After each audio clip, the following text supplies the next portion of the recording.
Thank you once again. I'll be asking Kuria Maina to open for us the word of prayer, after which I'll invite Joshua Tumuti, who is the chair of the Business Expo, to introduce to us the speaker. Joshua, are you there? Joshua Tumuti? Yes, Reverend, I'm here. All right. So once Kuria prays, then you introduce to us the speaker and the topic for tonight, and then invite our very own engineer. Okay. Good evening, everyone. Let us pray as we begin. Father, we thank you for your goodness. We thank you because you do not change. Even as we begin this virtual engagement, we rest on the promise that where 2 or 3 are gathered in your name, there you are with them.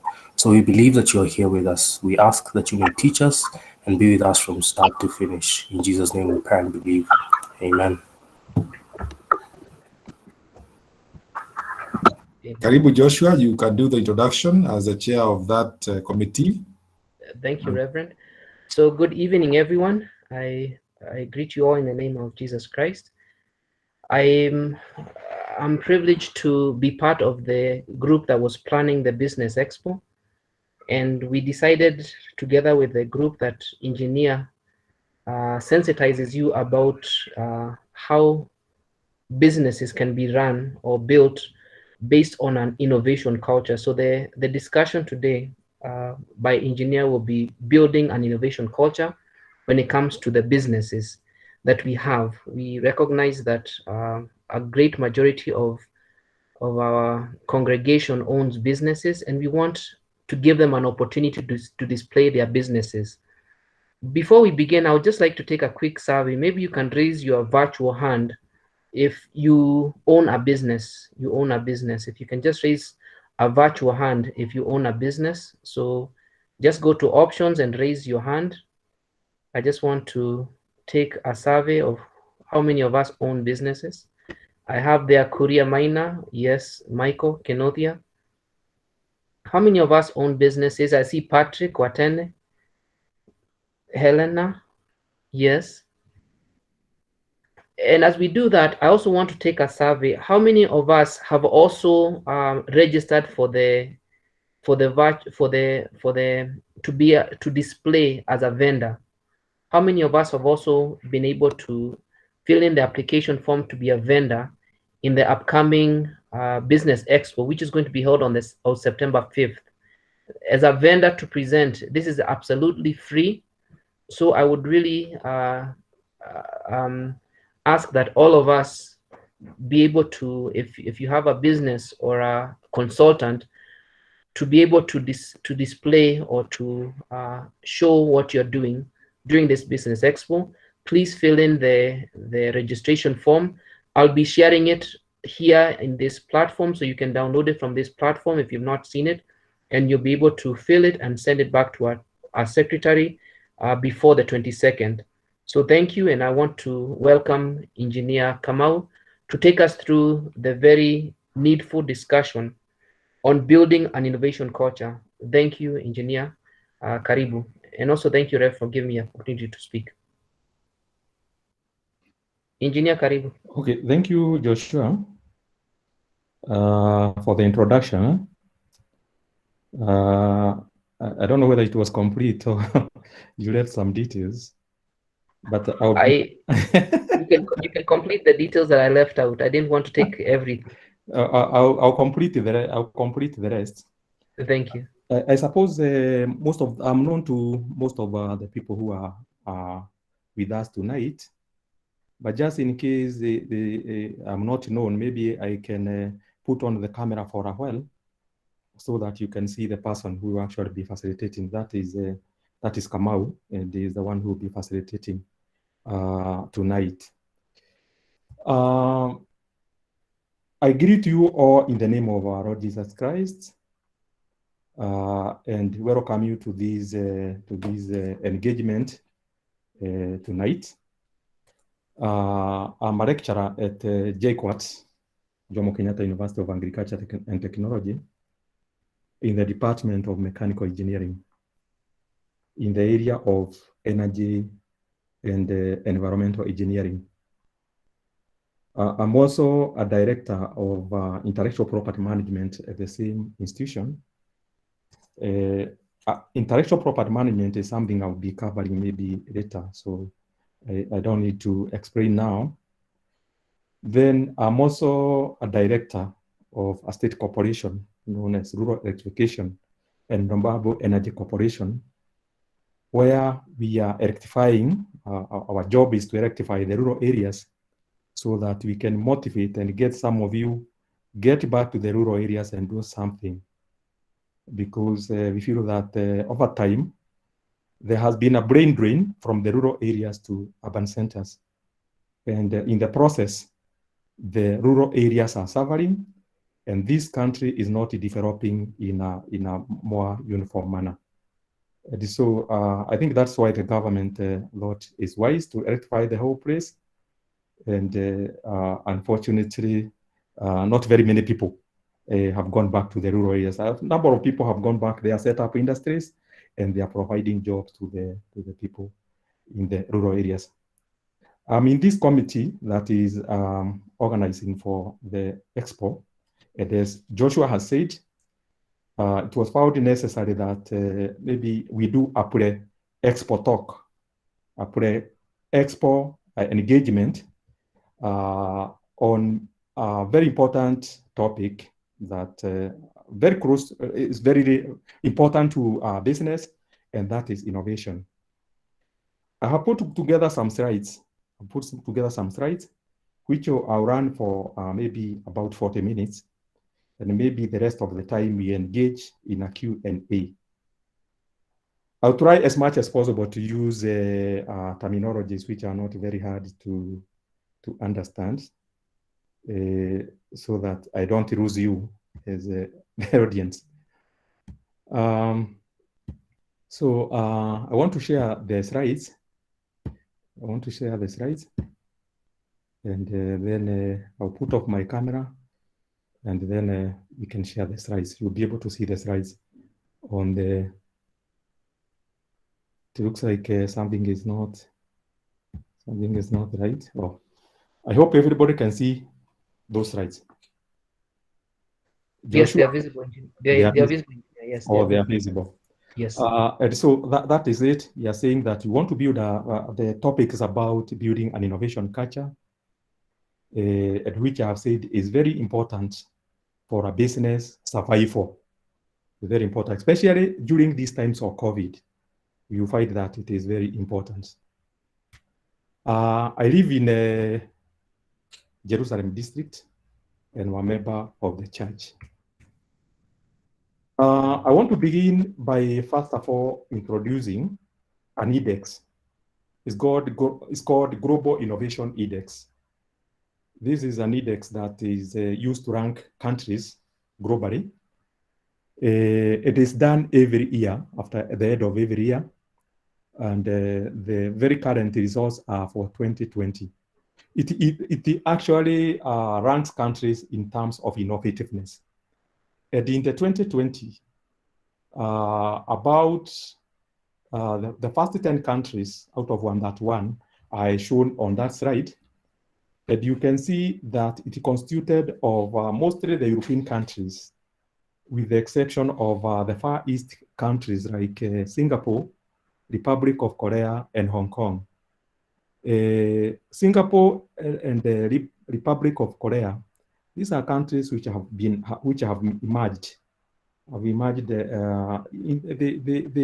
have developed within the last maybe 50 years or something like that. Within the last 50 years, they were poor fellows. They were just poor countries, but somehow, either due to a miracle or something, they were able, or some things I will be explaining later on, they were able to emerge from poverty, and they joined the rank of the best countries in the world. So this is about now innovation and how people rank. Now, if you look at the same ranking, and you look at 10 countries, top 10 countries in Africa, they are shown there, starting with Mauritius, South Africa, Tunisia, Morocco, Kenya was number 5. But you note that Kenya was number 86 out of 131 globally. Not a very good position. And we rarely come below number 78. I think the best we have been is number 78, which means when it comes to innovation, we cannot, we don't count much, you know. We are trying, but within we defeat the people who are in our class. Let's like in Botswana, Rwanda, Egypt, Senegal, and Namibia. Most of the other African countries are the ones beyond 104 up to 131. They don't rank highly. You can see in Africa, number 52 is the best. I don't think we get better than number 52. We are normally the 50 out of 130 something when the countries are ranked. And so that means that when it comes to innovation, we need to really be, either we have not understood it, or there are certain things that are supposed to be done in terms of innovation, which we have not really put into work. If you look at the things that they consider, the things which are considered when ranking, or how the thing is calculated, they first of all look at what we call innovation inputs. This is how you have created the environment for innovation. And they look at the institutions, and first of all, they look at the political environment. And they look at the political stability and safety. Are you in a country where maybe tribal clashes can start anytime? Are you in a country where every time when they do an election, they started talking about the direction for the other, which will come in 5 years' time? They look at all those things. They look at the regulatory environment, business environment, human capital and research. They look at education, research and development. How many of your universities, how do your universities fare in the global arena? How are they ranked? And in most cases, you find in Africa, universities start from maybe 1,000 to something else beyond. Tertiary education has to do with maybe do we have polytechnics which can facilitate or which create a way for innovation and things like that. In infrastructure, they look at all those things that you have seen there, and including especially how do you treat the environment. And they look at specifically maybe certification for environmental management, like you can see there, 14,001 certification. How many of the institutions are certified against that? And then they actually now calculate a value.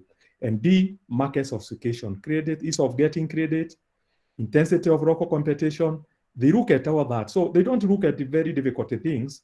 Those are the things they consider, and they say this country has got is well prepared as far as innovation is concerned.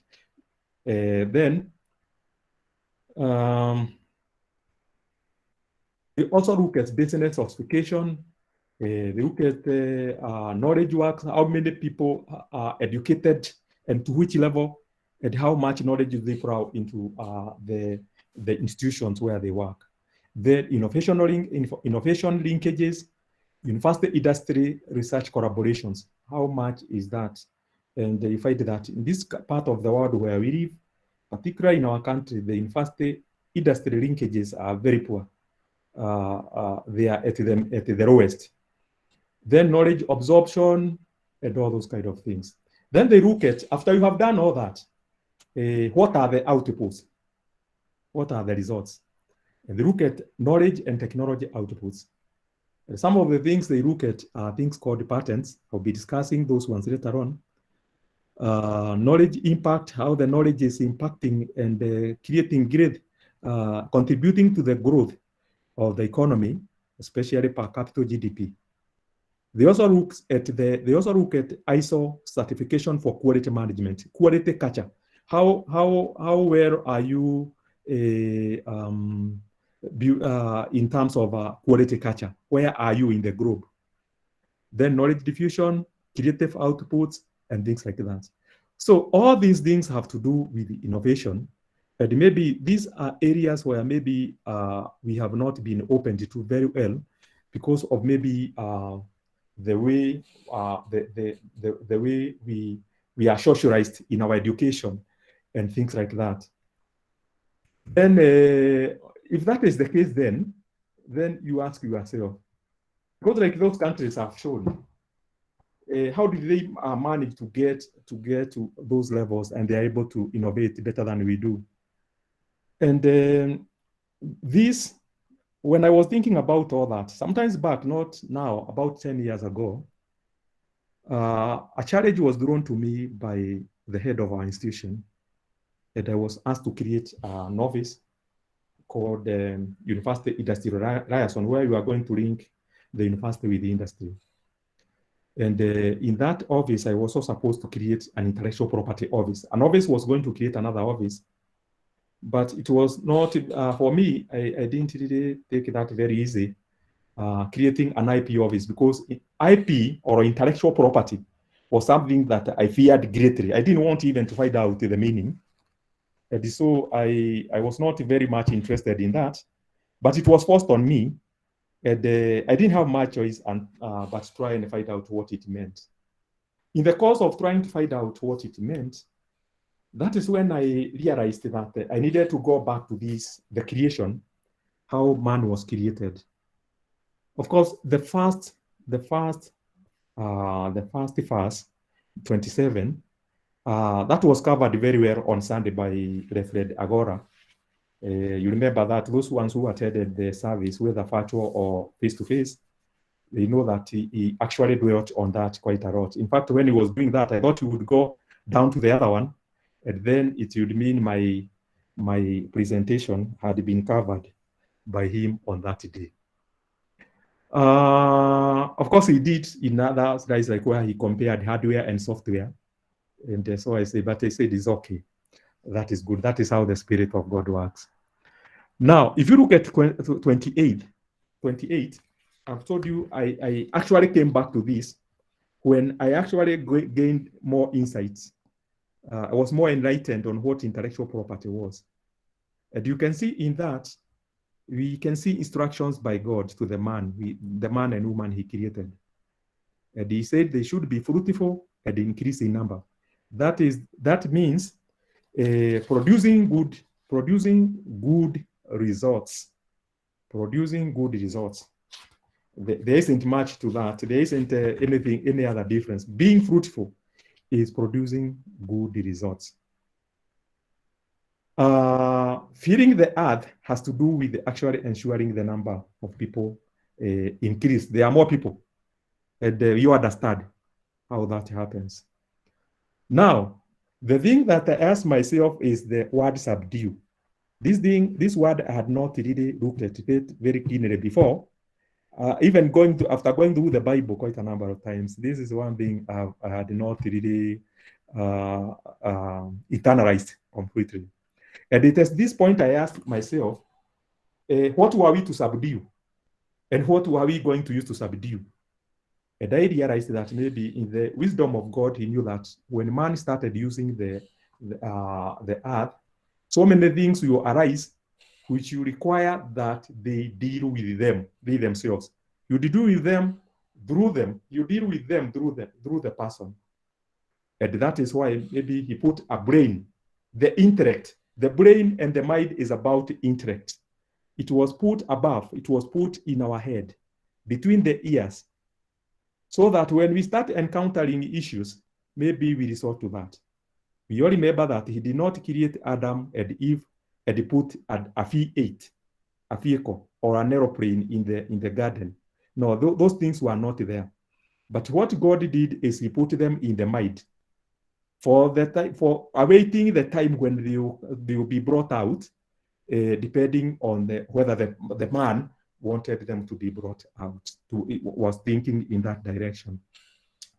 And so, and you can see all the other work they were given, ruling over the other creation and things like that. And so when you look at the population of the earth, right now it starts at around 7.9 billion. So we have really done the job of being of filling the earth, and it's not fully filled up. 7.9, maybe there are still some other billions to make it fill up.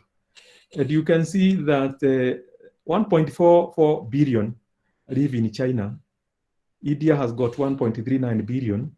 Japan 126 million. South Korea 51.3 million. Israel 8.6 million.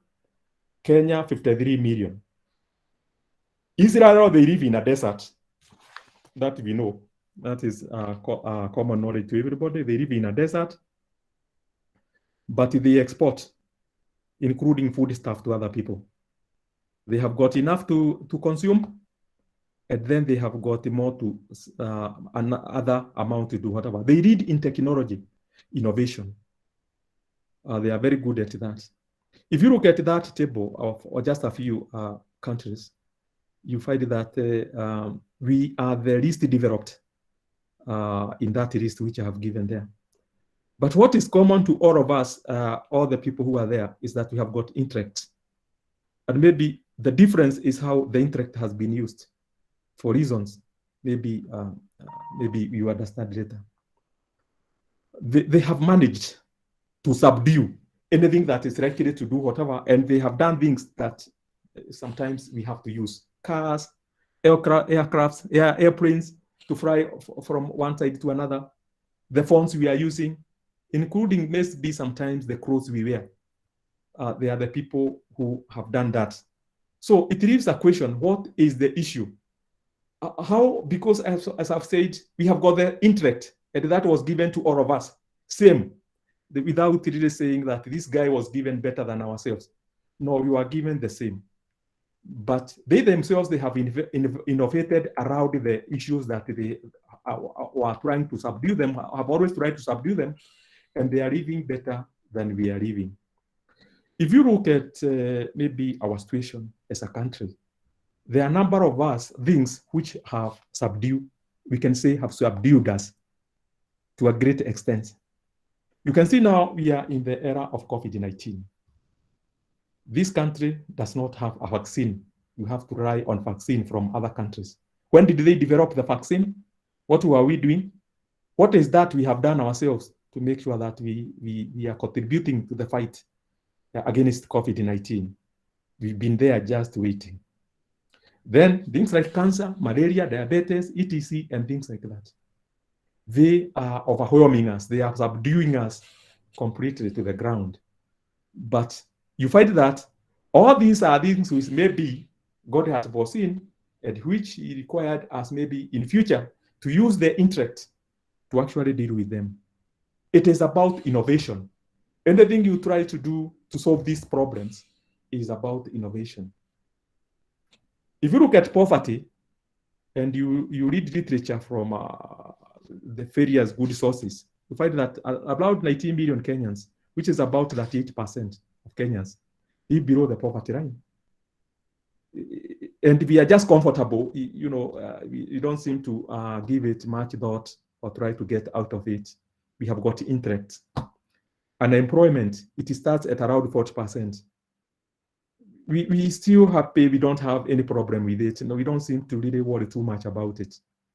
Environmental degradation, rivers are drying up, there's deforestation, there's drought, and famine. And famine has been there for time immemorial with us. But we have got the intellect, just like other guys have, the people who normally give us food when we run out of food. We can equally do that if the intellect was used.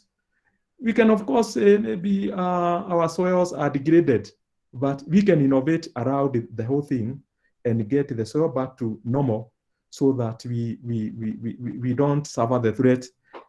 Because right now we have got a threat to food security. Waste management, we cry too much about waste management, our Dadora dump site, wherever other dump sites. We talk about, we are worried about plastic and e-waste. Other countries where I have shown there, they have innovated around those things and they are living in a better environment. The only thing they have used is that they have innovated. They have only used the only one gift that was given to everybody, and that is intellect or the brain or the mind. All those things which are listed there are areas where people can innovate around, create industries around them, and provide jobs for our people, and ensure that we live in a better environment and we enjoy a better standard of living. But we are not utilizing our intellect in actually doing that. So there still remain issues that are subduing us, and if we are not careful, they will subdue us to the ground, seriously. Then you have to rely forever in support, with the support from other people. I want to now, maybe in very simple terms, try to define innovation. And maybe you have got your own, or you have had definitions of innovation, but this is the one that I think suits, I find it very suitable, and very appropriate as a definition. And you can see that innovation is the transformation of an idea or an invention. I put into bracket whose idea and whose invention is that, into a useful or tradable product or service. It can be the transformation of an idea into a new manufacturing or a distributing process. You are in a manufacturing, you are in manufacturing, just like I know some of the people in our church are in manufacturing. And you come up with a new invention that you actually improve on your product, and that will be considered an innovation. Or you are a distributor, you are in the supply chain, you improve on some of the aspects of the supply chain, and you have innovated. It will cut on time, it will cut on the amount of money, the money you lose, and it brings profitability and things like that. Or a new way of providing a service. Let's say you are running a hospital, like I know some of our members do, and you come up with a new way of providing your service such that we all want to come and they get treated at your place. That is what we are talking about, is an innovation. So if you look at that definition, it is actually pointing to the intellect. It is pointing to the mind, because ideas do not come from anywhere else. They come from the mind. And each of us, as I've said, has been gifted the mind. And so we have no reason not to innovate in any area, including our own homes, including within where we are living in the plots. We can innovate and come up with new ways of doing things that would actually improve our standards of living. There's still another way of looking at innovation, and it is known to be the application. It's also said to be application of knowledge that can be acquired through running all the way from kindergarten. In those other societies which I have mentioned, education is not just education. It is need-driven. And all the way from kindergarten, you are prepared to do something, either to make a car, to make a phone, or all those kind of things. So somebody is monitoring and changing the curriculum to make sure that their country is bringing out people who you actually take care of the society. So if you consider like now here, when a kid goes to kindergarten, or what we are interested in trying to find out is whether they can speak English or they can write some numbers. They can add some numbers, 1 plus something, to get another number. We are not interested in trying to find out whether when they come back from school, there is something improvement they can do in the house or in the home, whether they can even make their bed better, they can make their beds, they can wash cups, they can do things. No, we just interested in getting them to the other level. They go to maybe in the area system that is being phased out, standard 1 to standard 8. The fellow, we pump them with education. All what we are interested is preparing them to go to high school. During the intervening in the period, within that period, we don't try to find out whether that education is meaningful, whether even the fellow can make their bed, whether they can even clean their room, whether they can actually trim the flower bed outside. Nobody cares. But education is about, in most cases, is about sharpening you to actually subdue anything that is within that needs to be worked on to improve yourself. When it comes to now getting all the way to the university, you do research universities and research R&D institutions. Universities like JKUAT, Nairobi, wherever, Kenyatta, and all others. The public has got about 38 universities. All of them, they should be actually producing knowledge that is applicable to society. So that when you go to the farmers, the knowledge is applicable there. If you go to the industry, they have got the knowledge which they have produced, which is actually applying in the industry. Unfortunately, again, all that in most cases is in the shelf somewhere, because it is not packaged in the way other people in the world package it for consumption by entrepreneurs and anybody else who would want now to use knowledge, apply knowledge to change the situation, to innovate and do things. Experience is also another area from which you can acquire knowledge. As Ref always keep on saying, so you cannot say, I've never been to a running institution, I've never done research and something. There's where you work. There's knowledge you have acquired because of working there for a long time, and you have seen yourself doing certain things in a certain way and producing a certain result. Those results can be changed and be made better for profitability or to improve on something. So you cannot, nobody can argue and say, you have never been to school and things like that. And so when we don't innovate, we have no good reason. It's just because we have decided not to do, and we have decided we want to live the way we live, subdued by all manner of things. Then patent innovation search. What I can say here is that the phone you are having, the computer you are having, all gadgets you have, when people came up with them because they were inventions, for them to get the right to those things, just like you get a right to a piece of land, like you acquire a plot, you have got a title deed, they had to surrender some information. And that information is kept in databases globally. And you can access those databases and retrieve that information, including for the computer and the phone. And you make the phone and the computer. As long as you are not infringing, nobody has claimed the right of that knowledge in your country. You can just get it. So we have no good reason of not improving our economical status, because all those things that people have discovered and they have no right within our country, we can make them.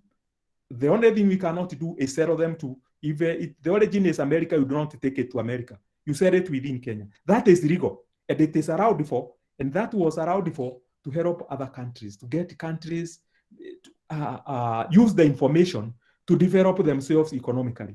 But what you find is that in Africa, we don't want to actually access those databases and retrieve the information and make the things.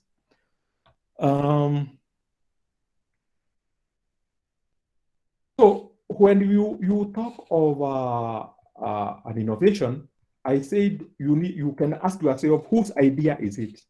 Whose mind was used in order to come with that idea? Who came up with that invention? And because it is something that came from the mind, we normally refer to it as intellectual property. You can see there, I have written the mind, and it is the best gift that God gave to mankind. The different mankind have used the gift in different ways. Some have actually improved their ways, the standard of living, and to the extent they are trying to improve our standard of living, and using their intellect. Our intellect is just there, intact. Maybe, I don't know what to use it for anyway. And so every time you hear about intellectual property, I want you to be thinking about your mind and asking yourself, what are the things that I have brought out from my mind, out of thinking, that is impacting on everybody, on anybody else? At least one person. It is impacting on one person. So you can see intellectual property is everything we think using our mind or dream about. Creations, provided it is new, useful, and beneficial to society. Under the sun. And you can see it is driven by acquiring new knowledge all the way from kindergarten. or to the university or up to the point where we say no school ahead.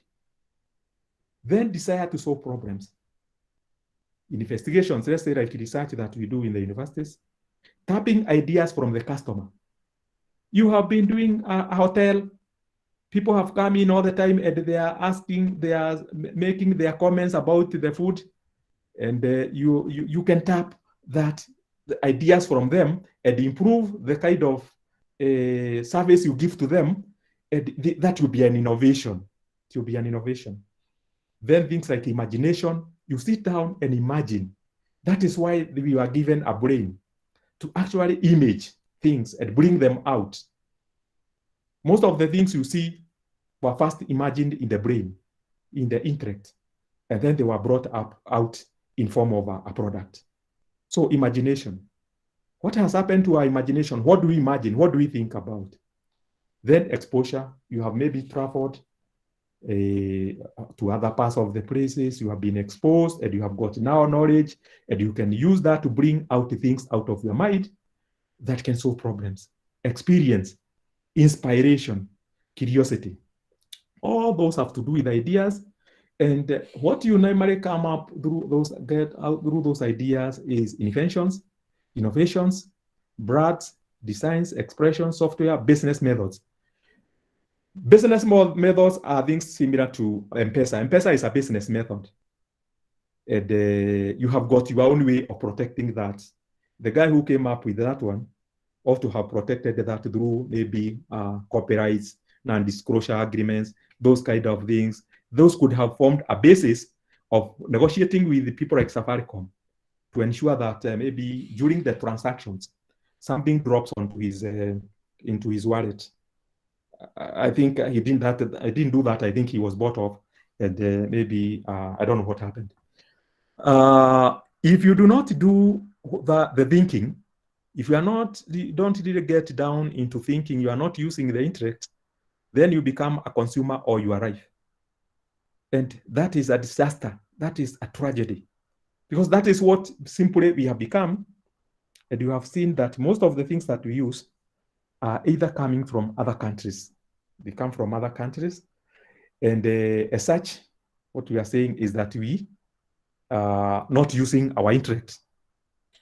I want to tell you now the types of rights that you can get. Just like you can get a right to your quarter-acre plot, you can get a right for what you have thought through, and it has come to reality. We are enjoying it. You are selling it to us. You are showing it to us during the expo on 5th September. There are things that you can get the rights such that nobody else can actually deal with the kind of things that you are doing because it belongs to you. You have got a right to them. And there are those things which arise from inventions. You have gone to the lab and discovered something. You come up with something, and you get what we call patents. Patent is a right that protects your products or methods of formulation for 20 years. You are the only person who can exploit that for 20 years. Then you can see there a put stroke utility model. Utility model is an inferior patent, something that does not meet the criteria of a patent, which is protected for 10 years. So the other one is trade secret, like we have for Coca-Cola. Coca-Cola, they don't protect with any patent or whatever. They have just kept the formula secret. So if you have to find the secret, if you have to find the formula, you can start manufacturing, and the Coca-Cola will not take you anywhere because they have no other right apart from the trade. How did I get the secret? How would you have gotten the secret? So they protect that way. And there are so many things, including processes like you do, that you can now protect through a trade secret. But if it's a product, we can engineer out the product, and so you lose your right very easily. Arising from creativity, something we call industrial design, you look at maybe a car, a certain kind of car, and you say you are not happy with the design. And you come up with a new design, not functional, the way it looks. Just you see so many models of vehicles. Then you go to the manufacturer of that vehicle and tell them, maybe you can add this and it will add profitability to your business and things like that. And those are things that our young people can be doing all the time. What else are they doing? Especially those ones who are in university when they are free. They have got laptop these days. Every student, when they are joining, they have got a laptop. Those are the things that you could be doing. And then those things can be used as to improve designs. Let's say, like for those people in those places in Karioko where they keep on hammering things with a big nyundo and things like that. Then trademarks. There are so many things in this country which are sold without any trademark. And a trademark is something differentiating services from one person to another. We can be caterers, myself and somebody else. Then a caterer has used their name and another their name. The only difference is the kind of experience that I give to my customers, such that at the end of the day, they will be calling my service by that name. And that is another thing that we can all do.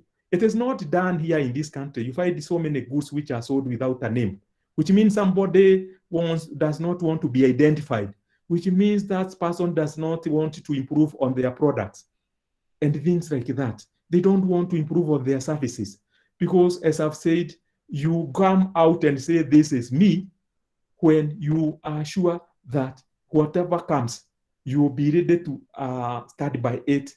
You'll be able to actually be able to actually go back to your customers and tell them this is what happened. Geographical indications are things that are related to a certain area.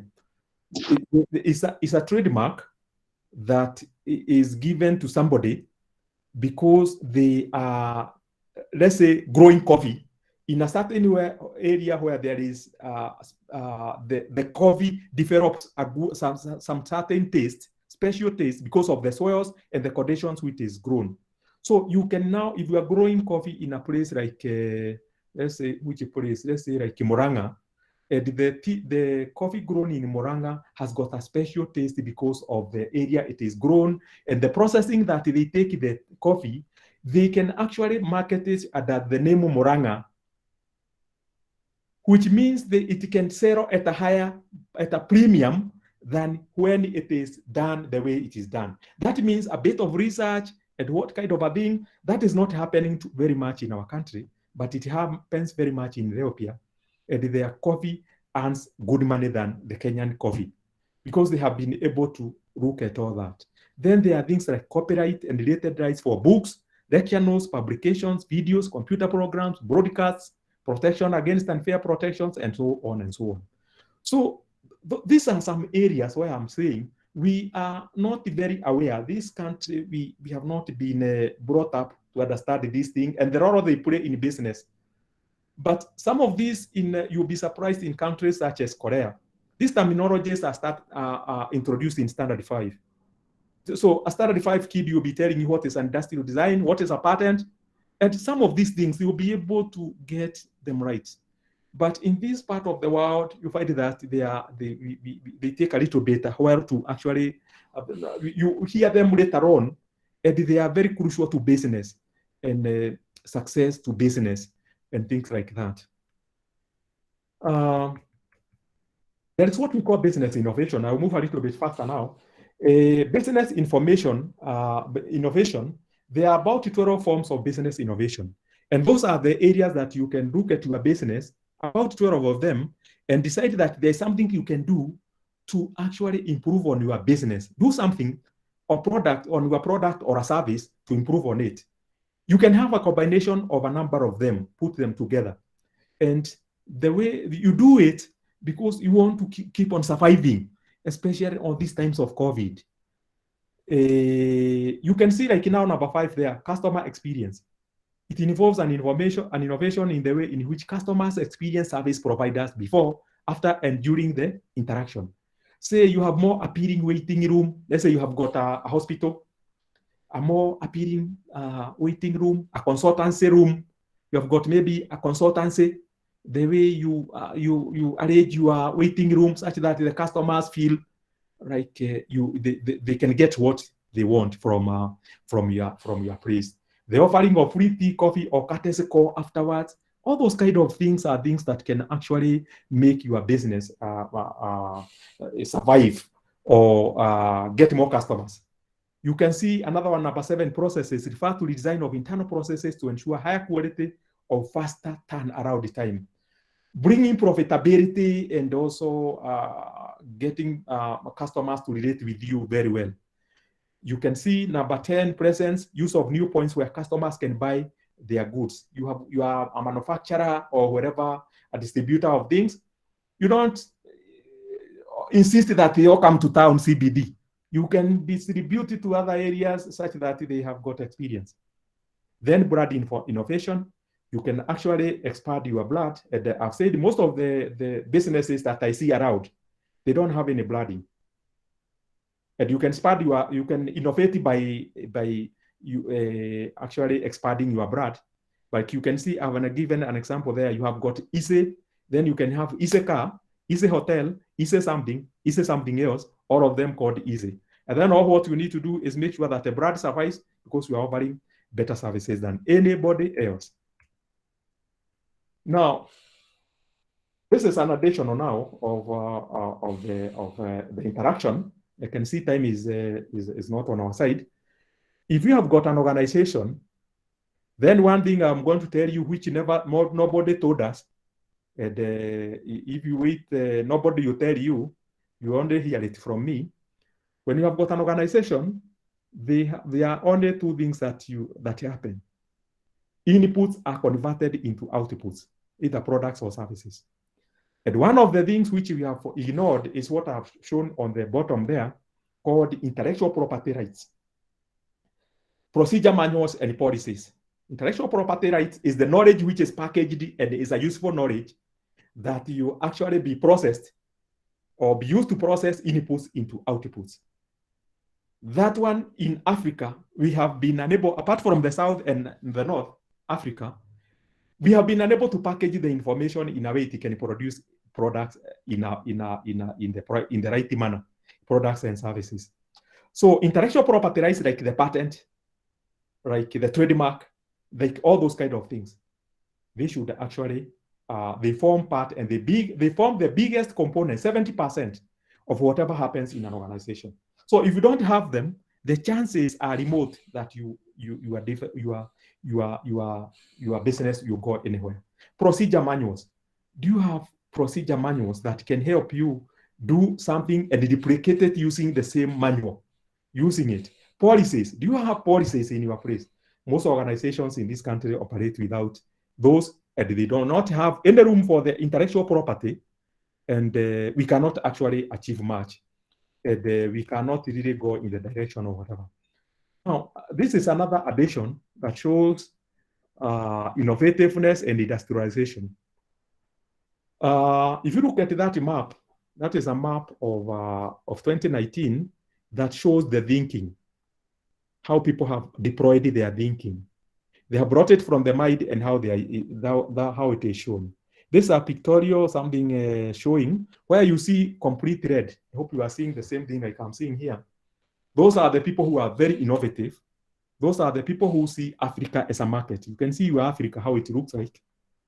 And at least Kenya has got a little bit of purple. It's a little bit deep. But when anybody else is looking at this map, they can see a market in Africa. And so they make their things and make sure that they come to us and we buy and we keep their industries running when our children do not have work. They have nowhere to work. We are supporting industries in China, in Australia, in everywhere else, because we have not understood these 2 words, inventiveness, innovativeness, and how they relate to industry. Then I've looked at what I've, because I've had a visit to some of these places like the Far East, and I've seen that they have got a relationship between the heart and innovation. This is one factor that affects innovation, the heart. And in Proverbs 4:23, you can see it says, above all else, guard your heart, for everything you do flows from it. Whatever motivates what you do and what you bring out of your mind comes from your heart. What drives your actions? What, for instance, can make you think of something and decide that you will disclose it and get everybody enjoy. You are good at it. You want it. You want people to enjoy it, and you bring it up. What would motivate that? It would come from your heart. Of course, you find that, let's say, when you are in the Western world, they will say attitude is the thing that drives actions. Whatever you do. And, I think attitude, the issue of attitude was covered by Dr. Wabiri, sometimes in the second theme of second quarter of our themes. In the Far East, they look at they normally look at three things where on how somebody should be developed to be innovative. They talk of the head, where knowledge goes. They talk of the heart, which they say motivates practice, and they also talk of the heart. So if you are in such countries, they will train your head, they will train your heart, and they will train your hearts. The heart is about compassion. How compassionate are you? How do you feel when you see people, 19 million people are subdued by hunger? How do you feel? And you have got knowledge or money in your pocket. Is there something you can do? So for them, it is deliberate. They actually create the heart, which would not be a big issue with us when we are Christians. It should not be. But I don't think either we tunashikanisha hii maneno. Head, heart, and heart. I don't see there is any deliberate effort about getting the heart, the compassion, developing compassion, and all those kind of things. We so much concentrate on knowledge and equipping the head, then the head cannot work around. So most of these people, they have come to know that if you have got a cruel heart, for instance, you don't have a compassionate heart, it doesn't matter how much knowledge you have, it will go to waste. Then innovativeness is also affected by quality culture.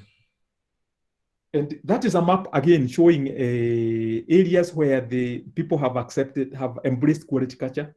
And if you look at the dark blue, and all those kind of blues, that is where people have embraced a quality culture. They think about time, they worry about, when I make this product, is it looking good?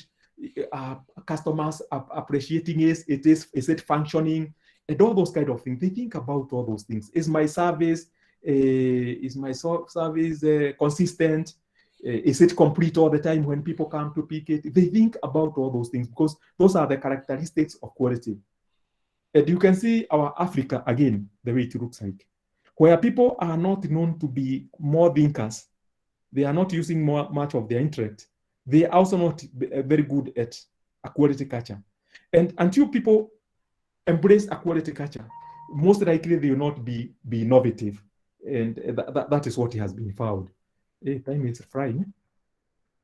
Now, there's a story about Singapore. This is a country which was poor. I had said earlier on, it was very poor in those sites of 1963. You can see above there how they looked like. And in the later years, in the 2019, with the highways, very nice, whatever, things and whatever. And this is now another thing, South Korea. South Korea in 1962, they were living almost in slums. Recently, when I visited, this is what there is, and there is no slum. They are the best manufacturers of sheep. They live in best houses, and they protect their environment. They ensure that their environment, the forest cover is good, and things like that. So it is no magic. It's about discovering your interest and connecting it with your maker, and then showing your desire of where you want to go, and God takes you there.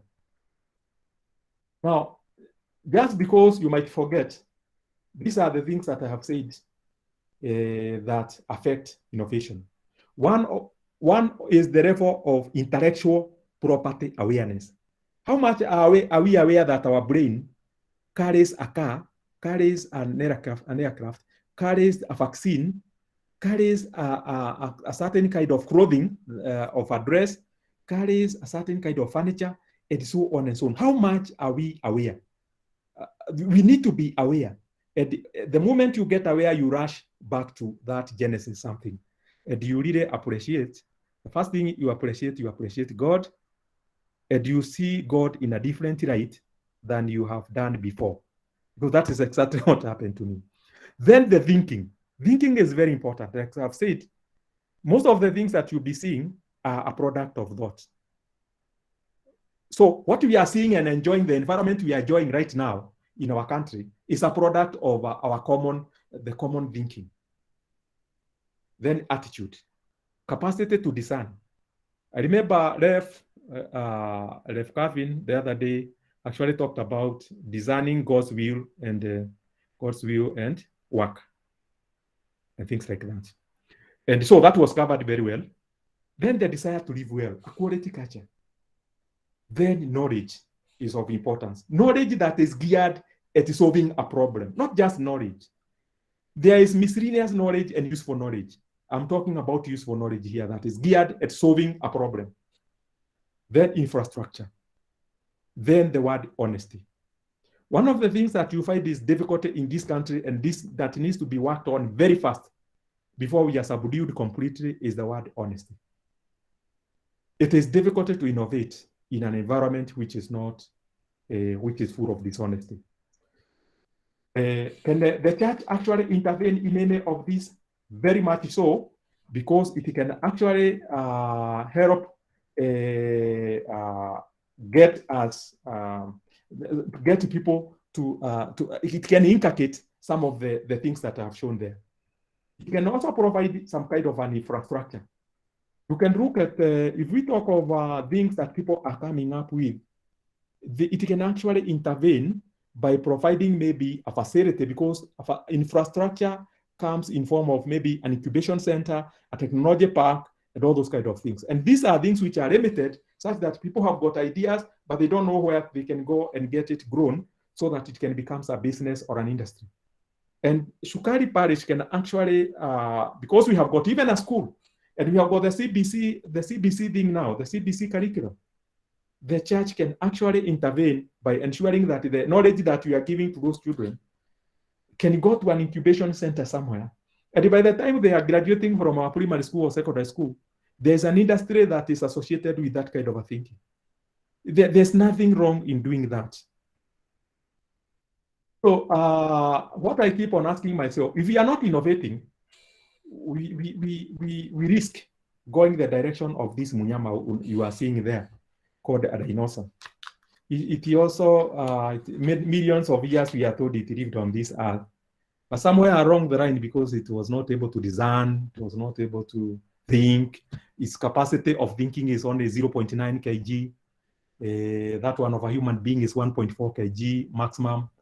It actually perished and disappeared from the face of the earth. And I want to bring that thing to an end at that point. I know I've taken more time than it was. We started 10 past or something like that. I can see it is a few minutes past 9. I don't know whether there will be any room for any interaction. I don't know. Or the interaction can be pushed to another time. Thank you very much indeed. Thank you, engineer. So exciting to hear great things, great insights, mind-blowing. What a joy to listen to this great presentation. Any questions, ladies and gentlemen? We can have a few minutes of interacting with the engineer. I know that this is recorded, so we can get it posted on our YouTube channel for those who want to check it, pole pole. However, do you have any questions?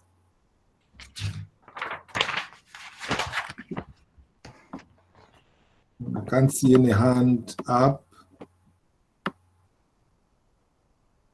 apart from the ones that were raised earlier. Any question, members?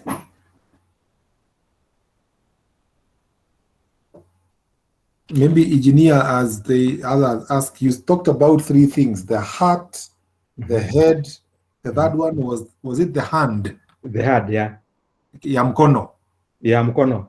Aya, asante. Yeah. Thank you, engineer. You Anyone else? Sorry. Yes, you can go.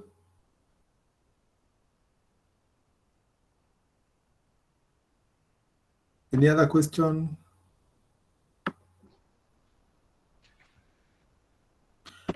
All right, if there's no question, then let's...